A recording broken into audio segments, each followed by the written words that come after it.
Hey guys, it's Core Ross and welcome to this short masterclass for Nomad. So Nomad is getting added in with Rainbow Six Siege's Operation Wind Bastion.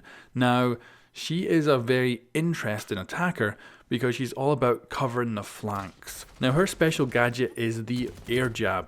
This is a proximity detonated trap that can actually send defenders flying. Now her primary loadout is the AK-74M and the ARX-200. The AK has the benefit of a bigger magazine holding 40 rounds, but its stats are not great. The ARX has a smaller magazine but better stats. The secondary is the 44 mag semi-auto. This is a pistol that has an optic on it, so this is the same magnification as the ACOG in Rainbow as well, making it a very versatile weapon for using for spawn peeking on defense or for doing range shots on attack if you want to run a holographic or something like that on your primary. Her secondary gadgets are breaching charges or stun grenades, and she is a medium speed, medium armor operator.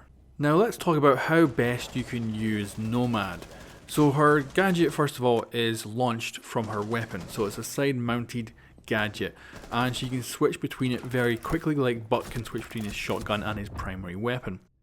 It's got a proximity detonation, but it will not go off while it's travelling through the air, and when it attaches to a surface it needs 1.5 seconds before it will then detonate. So you can use this gadget in multiple ways. So first of all, you can set it up as a warning for yourself on the flank. So if you're attacking, say, a certain corridor towards the objectives, but you want the other sides and your rear to be covered, you put out some of these air jabs. If the defenders then run into the line of sight of this gadget, it will go off if they're in range. That way you hear it, you know there's someone now behind you, you can go hunt them down. Or you can fire them into objective rooms to root out some of the well fortified defenders. However, you will have to cope with the delay of the device actually going off. You also have to know that this does affect your teammates as well. It will not be detonated by the teammates, but if they are in the radius, they will be affected too, which could be very bad. So let's go through some of the capabilities of this gadget. So first up, the air jab going off will send players flying, and they'll go through things like deployable shields. But they'll also go through things like castle barricades. The effect will even impact shield users, including Montang, even if his shield is extended, and it makes him very vulnerable for a short amount of time. Now the air jab doesn't make any noise, however if you hear it getting deployed when it is launched onto a wall, as a defender you may be able to peek it and destroy it. You can get line of sight on it before it goes off, however it's very close. Now this is hard, like I say, it doesn't make any noise, you don't know exactly where it's been hit on the wall, and you might get killed trying to take this device out, but it's up to you to try. Another thing to note for defenders is anyone using the turret is immune to the effects of the knockback. However, a player getting launched through the turret will destroy the turret as well, and this is the same even if someone's using the turret and someone else gets launched through it, the turret will still be destroyed and the player will be dismounted.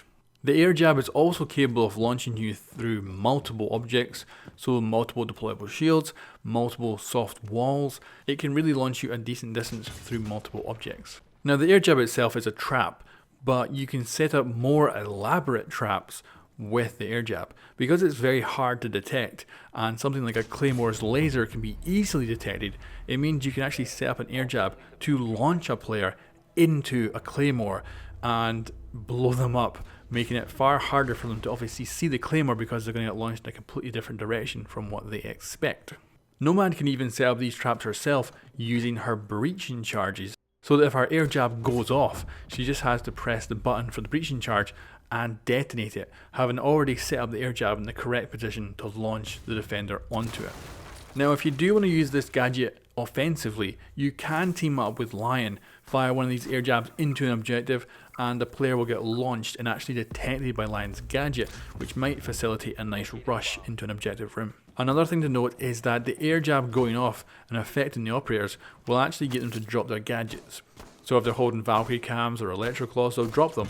But more importantly, if you're holding an impact grenade or a frag grenade, you will drop it to the ground, potentially blowing yourself up. Now, something I discovered that I thought was really useful was being able to remove these from the deployable covers in a relatively safe way for defenders. Because of course on attack, you can put these on deployable covers. If someone vaults over them, it'll go off, send the defender flying.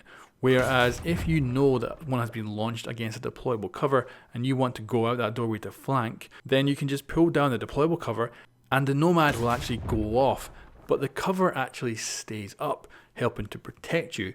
This means you can then flank later on. Now, another great trick is the Airjab versus interrogation. Now this is great. It even works with the 1.5 second delay because it will go off quick enough to actually stop the interrogation from Cav. Now, this is even better if someone gets down but you're like not close to them, but you have line of sight on at least roughly where they are. You can fire one of these air jabs at their location, and it means if Cav does come across to interrogate, she's going to get blown back, giving you more time to actually save that person. Now the air jab will not go off if a player is in the air. Even if it does, it doesn't have any effect. This is the same if someone is repelling. The air jab will go off and have no effect on the attacker. Now a really great tactic with the air jab is to place it at windows that you might think someone will do a run out from.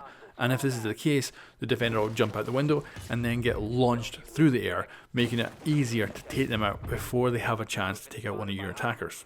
Now there is one place you should never put the air jab, that is up high, because it will not detonate until a player is actually on the ground. But when it comes to placement outside at a low window, put it about a meter above the surface and you can get great launches off defenders. Now another thing to note is that the hostage will not be affected by the air jab, even if they're being escorted by an attacker. And the air jab has no differences between the different armor levels of operators. They get launched the same amount of distance and have the same recovery time as well. Now as a Nomad player, the only hard counter you need to worry about is Jaeger. His active defense systems will intercept the air jab mid-air. However, you do have to worry about firing these onto electrified surfaces like barbed wire or reinforced walls, because they will get destroyed. And that covers everything you need to know about Nomad in order to play her effectively or to combat her in game.